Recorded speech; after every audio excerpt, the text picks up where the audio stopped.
liberty, and the pursuit of happiness. Hi, everybody. I'm Bob Daves with this week's video blog.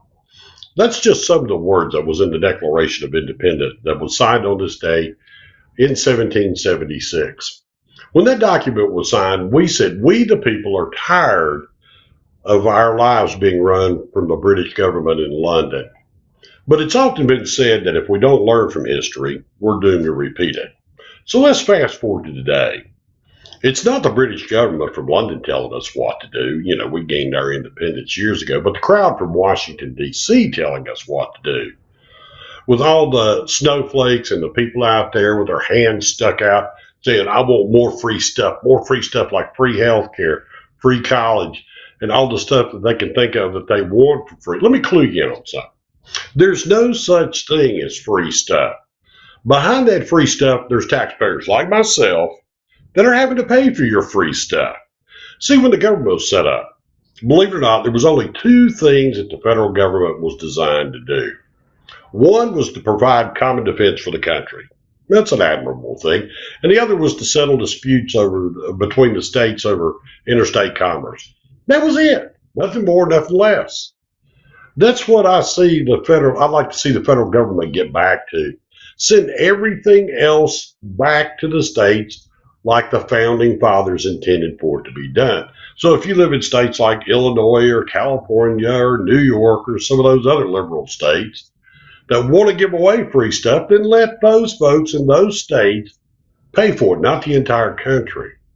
By the way, if you look at those state governments and see how things are going, a lot of them's close to bankruptcy, and guess what? They'll be at the doorstep of Washington wanting a handout of some free stuff. Newsflash, folks, we can't afford any more free stuff.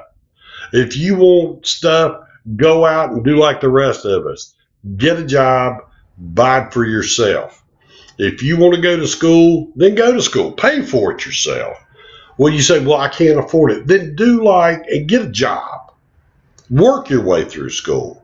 That's what your grandparents and your parents did. Don't expect for someone else to foot your bill. Now, here's a piece of advice I'm not going to charge you anything for. Get your nose out of your smartphone, iPhone, iPad, laptop, tablet. Look around, folks. The village is on fire and nobody's doing a thing about it except sticking their hand out wanting more stuff. It's time to get back to the basics. Listen, let's give people a hand up and not a handout. Treat other people like you want to be treated, like I want to be treated. I treat people the way I want to be treated. And if we follow those simple things, those simple steps, then it's not going to break the piggy bank. Oh, by the way, for all you snowflakes out there, if you want a $15 an hour job from an employer, work like you're worth $15 an hour. And there's employers out there that'll pay you for that. Don't wait for the government to tell an employer to pay you $15 an hour, because guess what? You're going to be looking for another job. McDonald's is already starting to automate, so just in case they pass a $15 an hour minimum wage, there won't be nobody standing there asking if you want fries with that. You'll just touch it on the touch screen yourself. So on this 4th of July, I want you to go out and pursue life, liberty, happiness. But don't wait for the government to give it to you. Earn it yourself. Thanks for watching. I'm Bob Daves with this week's video blog. Take care. God bless. God bless America.